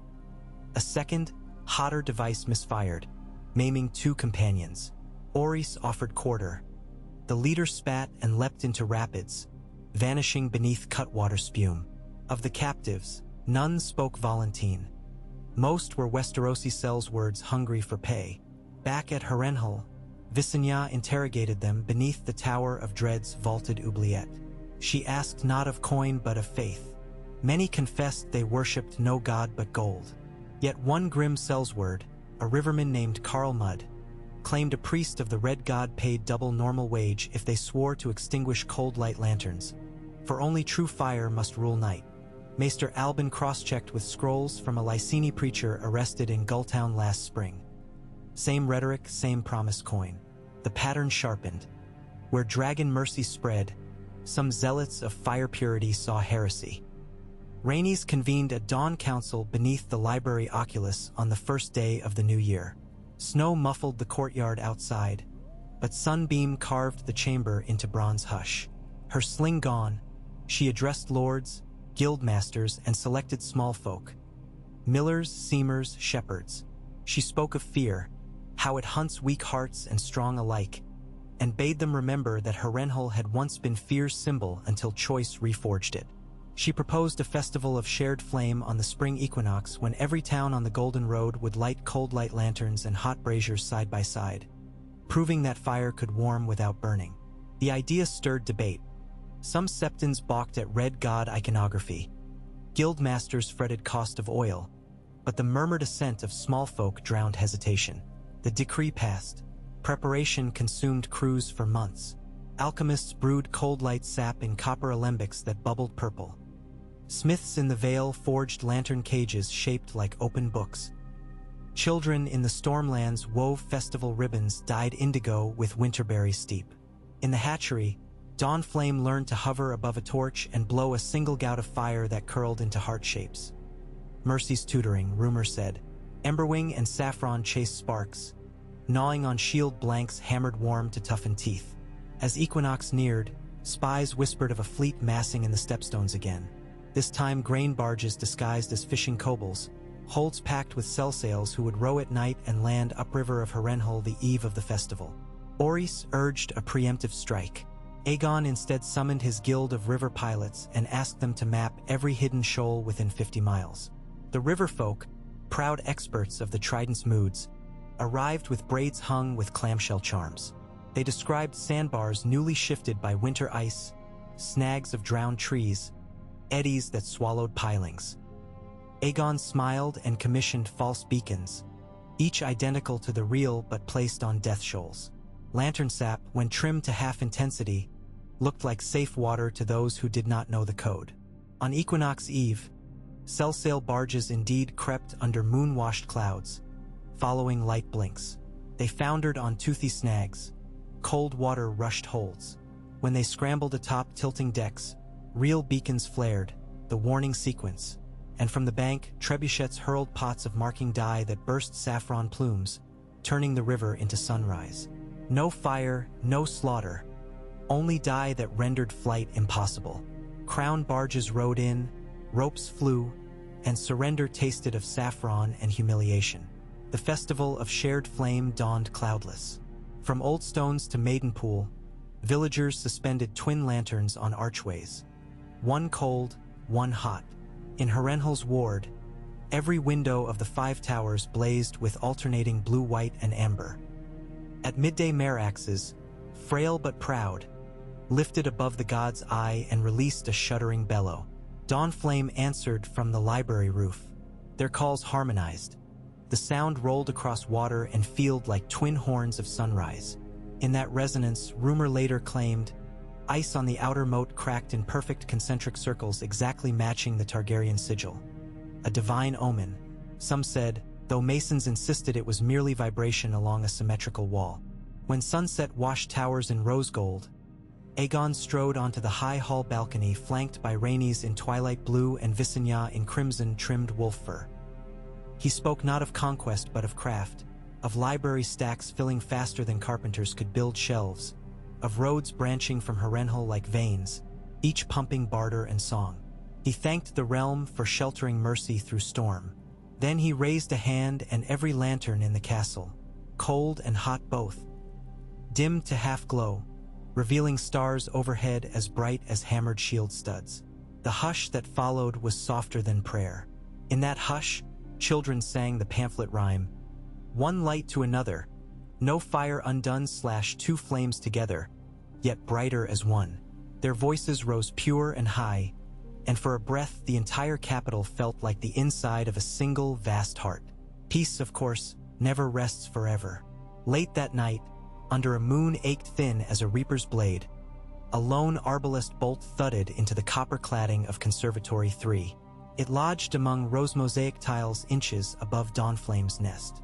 Guards found no shooter, only footprints leading to a length of rope suspended from the curtain wall, coated in dragonbone dust to blind scenthounds.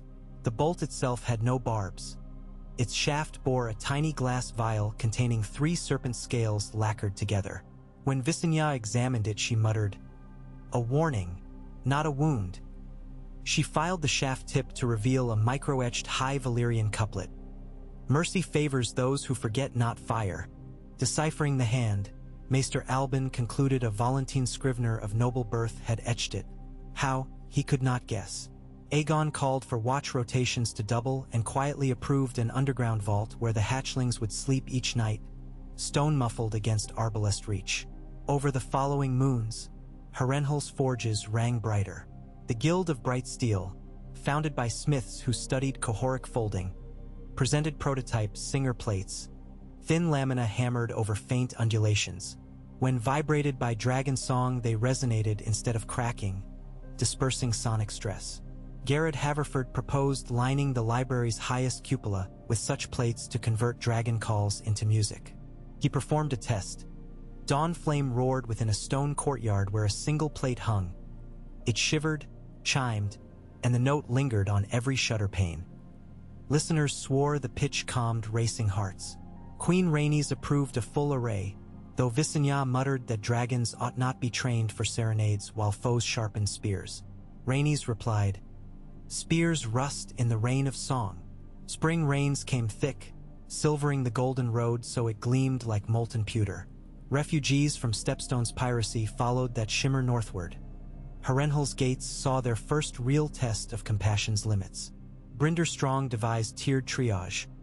Able farmers assigned vacant floodplain plots. Coopers and sawyers directed to guild workshops hungry for labor. The maimed and sick quartered in hospice cellars heated by dragon flu exhaust. Costs soared.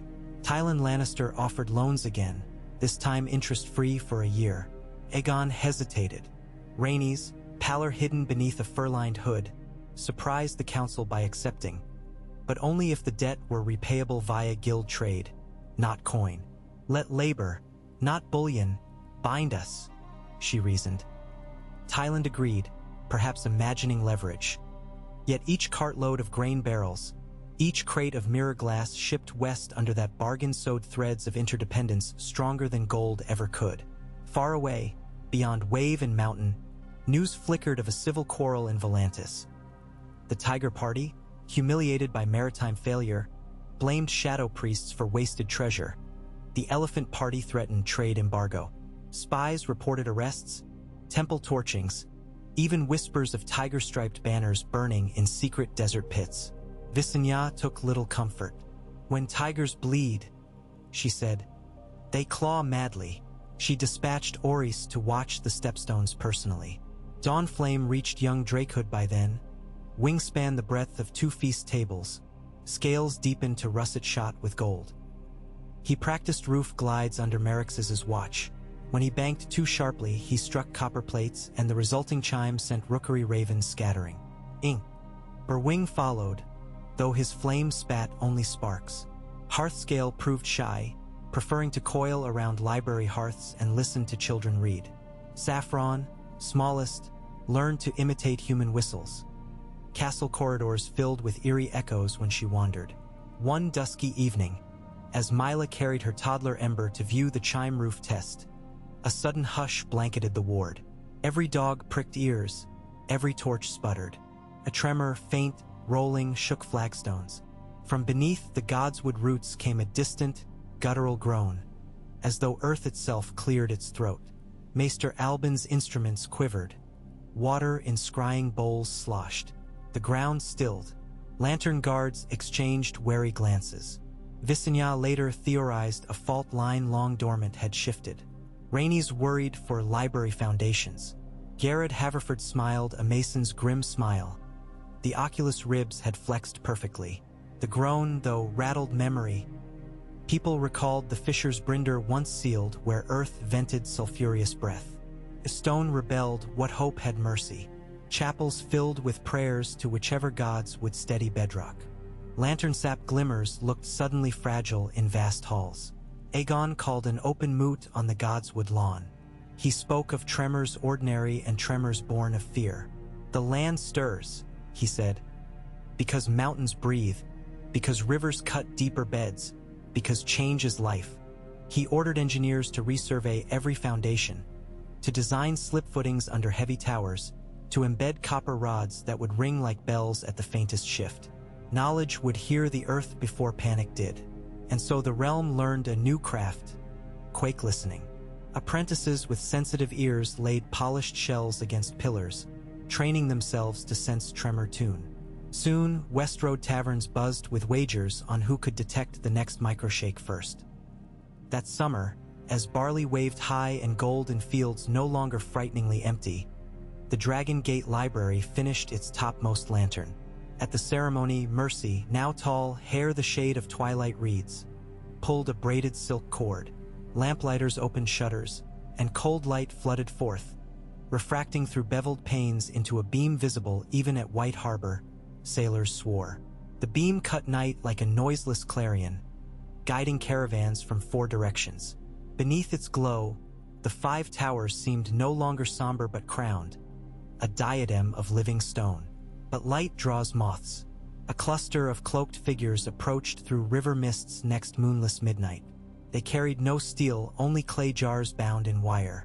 Lantern sap watchers spotted them by their silhouettes against the beam's fringe. Alarm bells pealed, stonemason gongs coded for infiltration. Guards rushed. Dawnfire dragons roused. The intruders, seeing discovery, hurled jars at the towering outer wall. They shattered into black liquid that hissed against stone, smoking yet never flaming. Where the sludge touched mortar, it frothed, dissolving lime into slurry. Alchemists later parsed it. A caustic brine brewed from salt and quicksilver, designed to melt foundations quietly.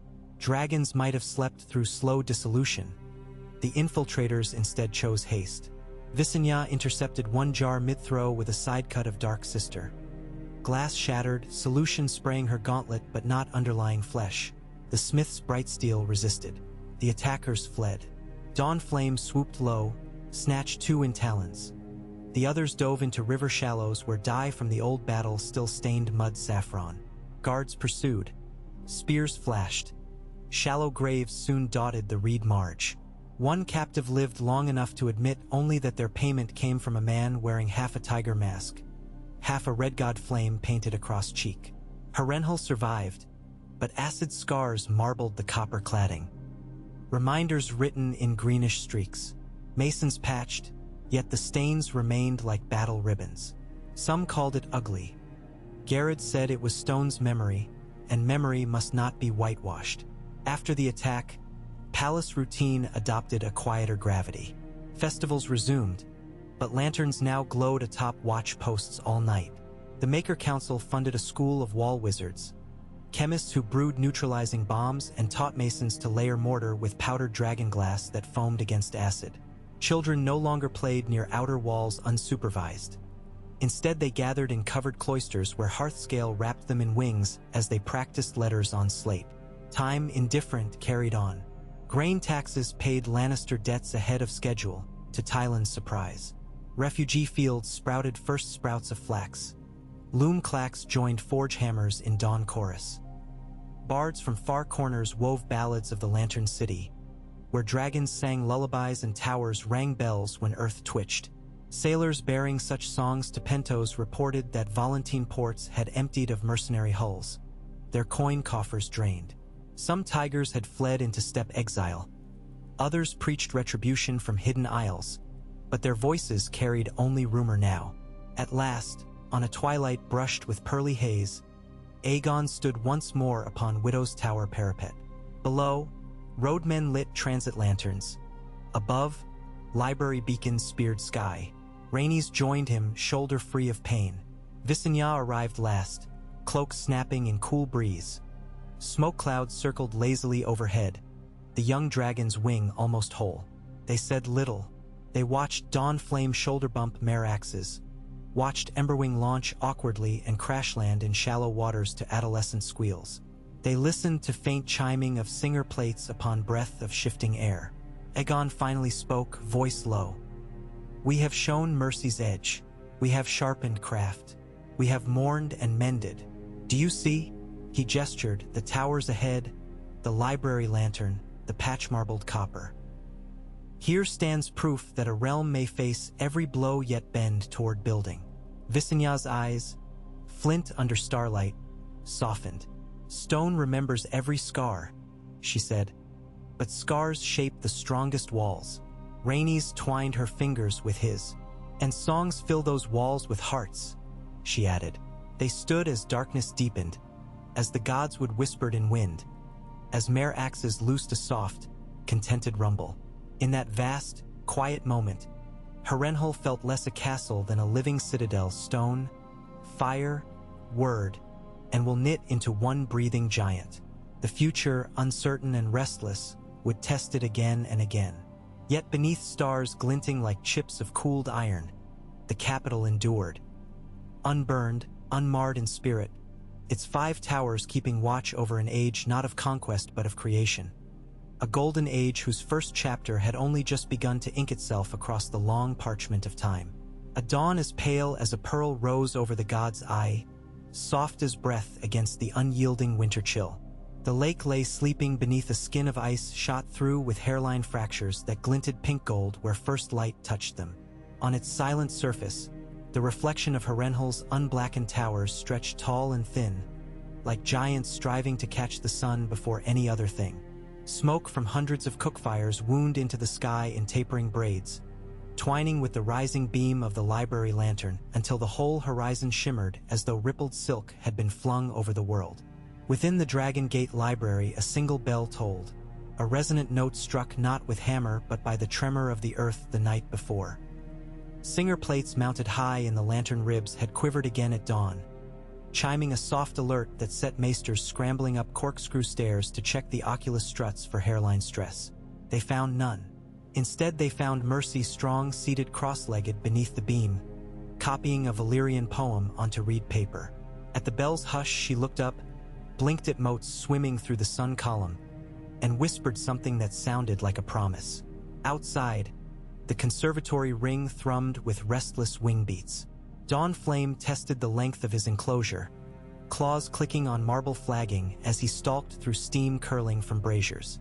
Each exhale left twin contrails of flame that wavered like silk banners before vanishing in the damp air.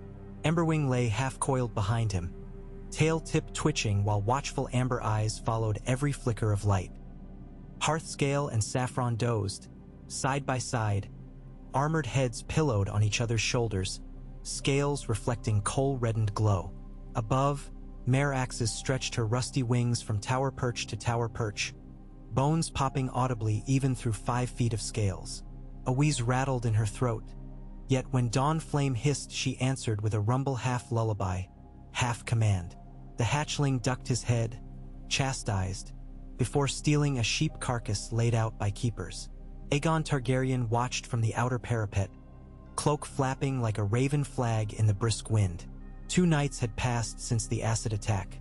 The greenish scars on copper were already darkening to umber, as if oxidation itself conspired with masons to add dignity to the wound.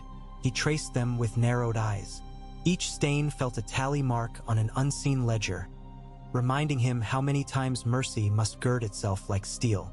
Behind him, hoofbeats approached. Rhaenys on a sturdy courser, her sling finally discarded though the scars etched silver traceries across her shoulder. She reined in, boots crunching salt scattered to melt early frost.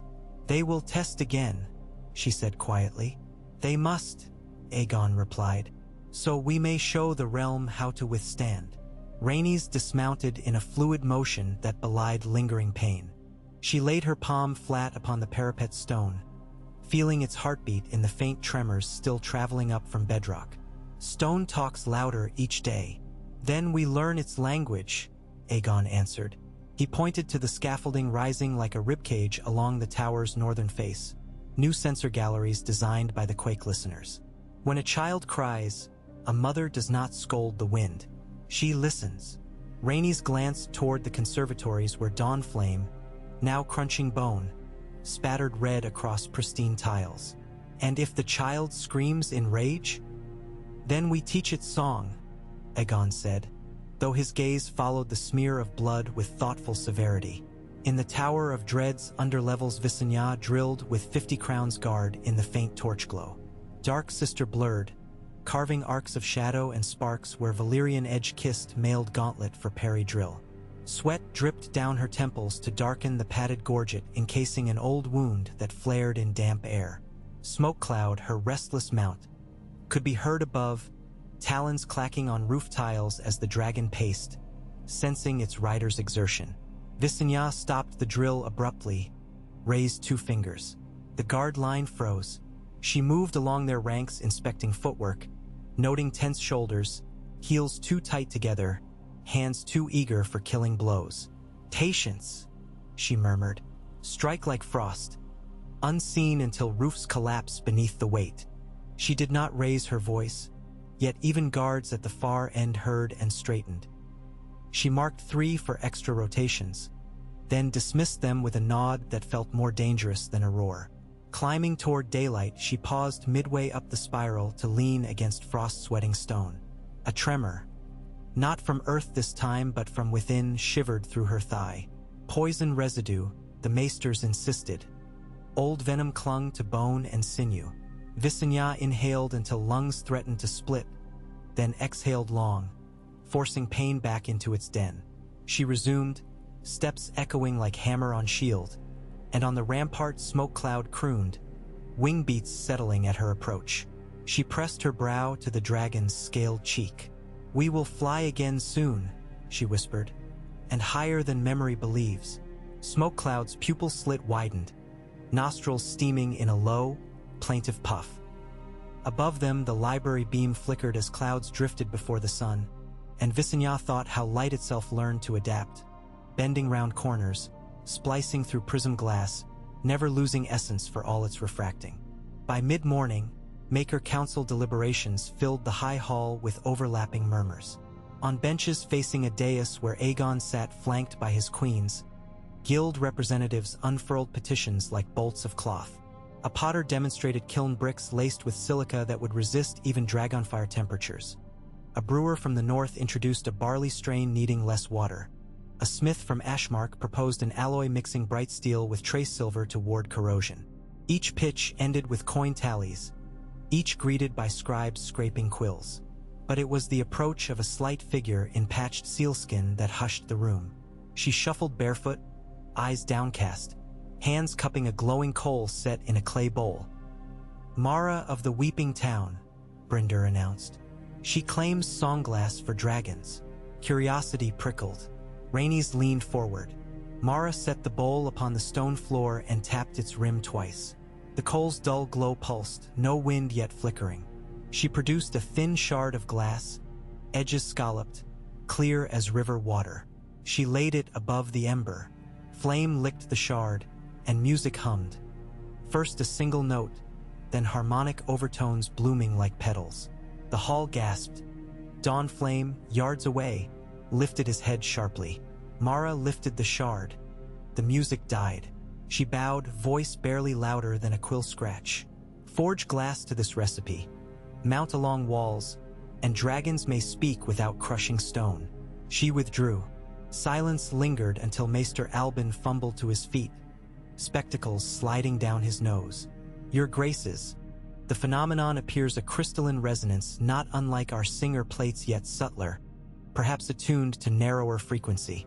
Aegon raised a hand. "Grant her workshop, materials, and protection. If this songglass may calm the heartbeat of Harrenhal, we will know." Approval swept the benches in murmurs. One more strand in the tapestry, though no one yet saw the whole pattern.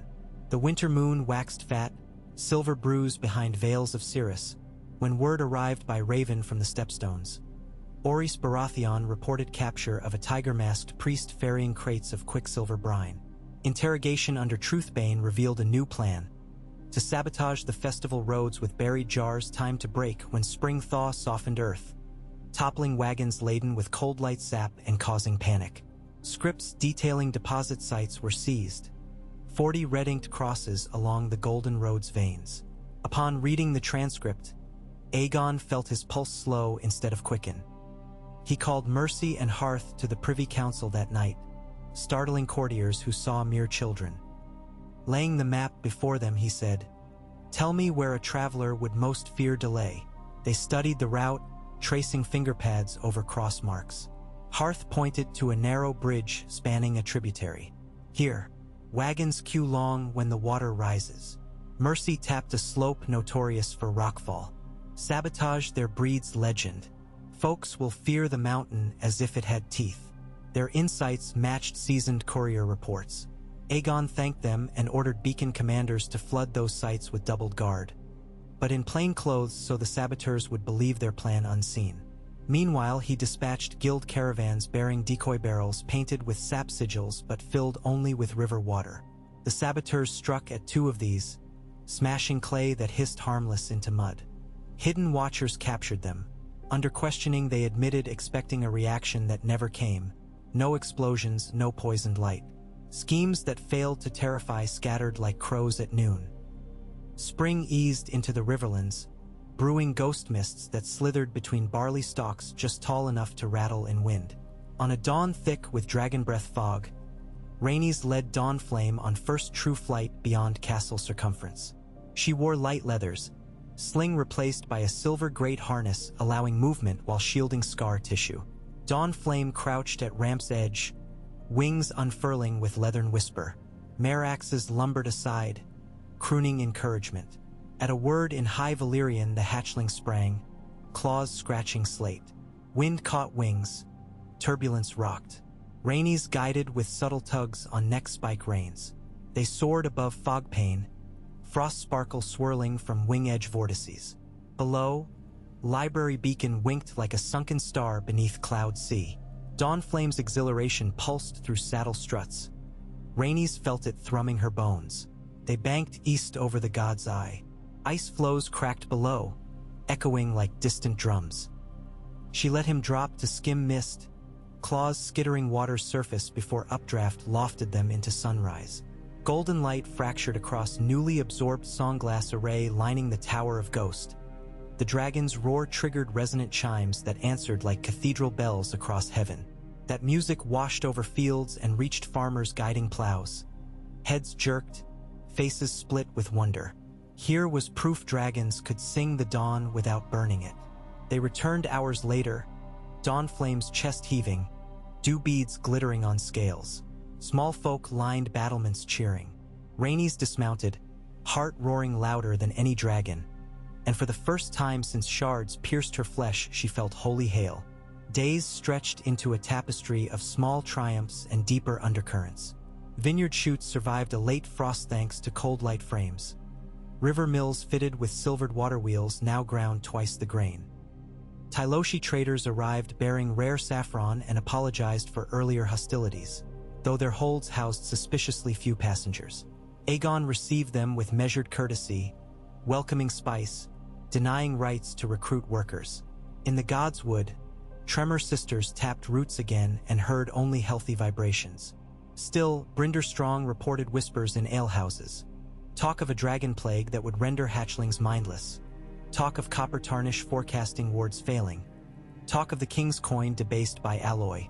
Each rumor dissected by scribes revealed linguistic fingerprints loyal to the same vanished tiger faction. Lies bred like rot in sealed grain bins. One must open, sift, and expose to sunlight or risk silent famine of trust. So Aegon called a conclave of lanterns. Representatives from every beacon tower, every guild, every sept, faithless or faithful both. They met in an amphitheater carved beneath the library, tiered like an eye staring at a central dais. Into that dais Aegon set two objects, a cold light lantern humming, and a brazier billowing fragrant cedar smoke. These fires, he said, burn different, yet both light our road. Rumor seeks to smother with division. Will we feed it? Voices answered no in dozen dialects. He proposed a network of lantern scribes, traveling truth-bearers armed with broadsheets countering falsehood where found. They would publish ledgers of crown coin purity, maps of quake repairs, daily health diaries of the hatchlings. Radical transparency, some courtiers called it, and risk.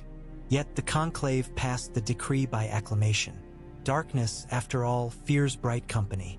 Not long after, a courier arrived windblown from Winterfell. Lord Bernard Stark requested audience to discuss restless spirits haunting Barrowtown, unsettling farmers who blamed Harrenhal's tremor bells. Visenya rode north with smoke cloud, half to parley, half to test the young dragon on long flight. The northern wind flayed, yet smoke-gray wings cut it, strong now. At Barrowtown, mists poured among grassy mounds older than iron. Locals swore they heard moans when the Liber. Airy beam crossed midnight sky. Visenya camped there, listening. In the hush she heard wind through stone chimneys, bog frogs croaking, distant wolves. No ghosts. She ordered singer plates mounted on barrow entrances. Next beam passage produced chimes harmonious, not mournful. Fear, transmuted by knowledge, became wonder. Northmen toasted the song mother in hot mead. Visenya allowed a single crooked smile. On return flight, a snow squall forced landing on a frozen tarn.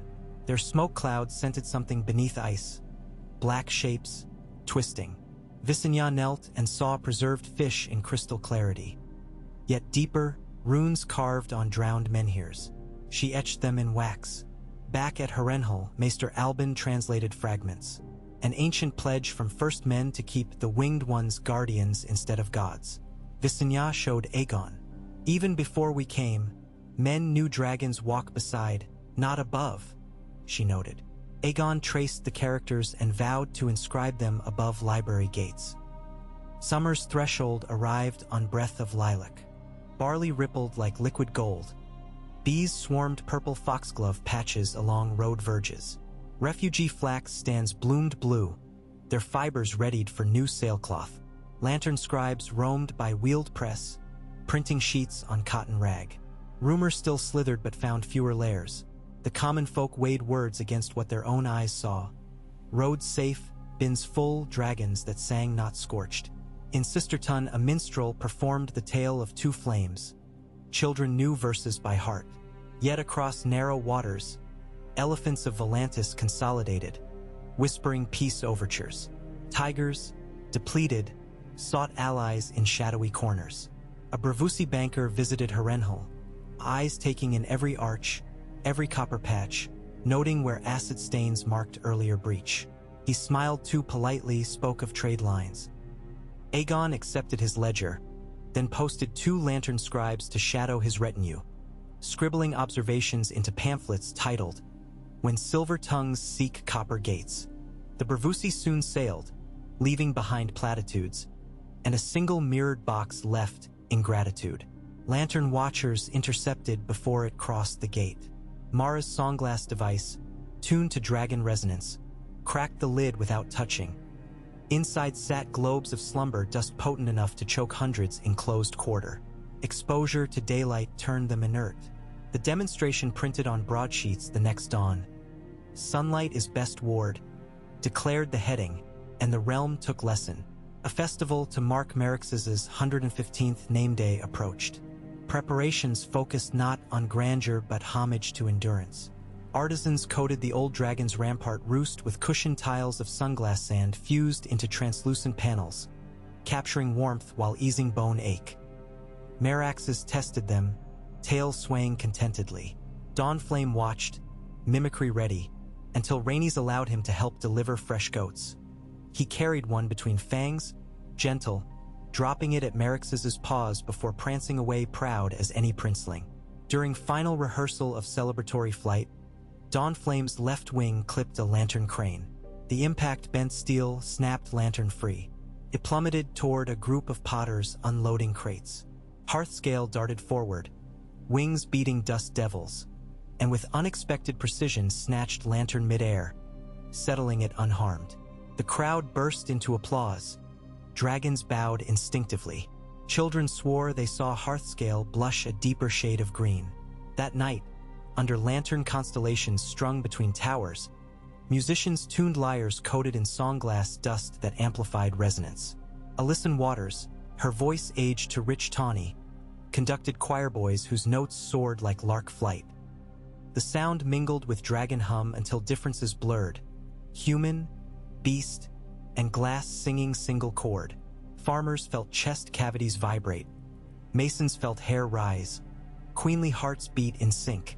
Aegon addressed the assembly only briefly. He thanked Meraxes, called her matron of mercy, keeper of spared flame. He pledged further roads westward, further schools southward, further ears to listen when stone murmured. Then he said something unexpected. "When the day comes that dragons no longer guard these walls, may knowledge guard them still. And when knowledge fails, may kindness stand where walls have none." In that silence, a star shot overhead. Some called it omen.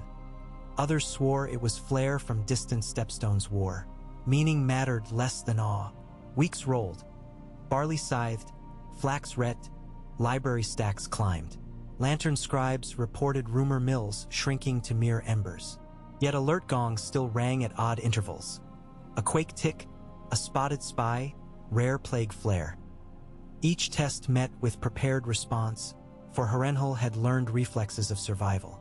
One late summer dusk, Brinderstrong escorted a blind storyteller to Aegon Solar.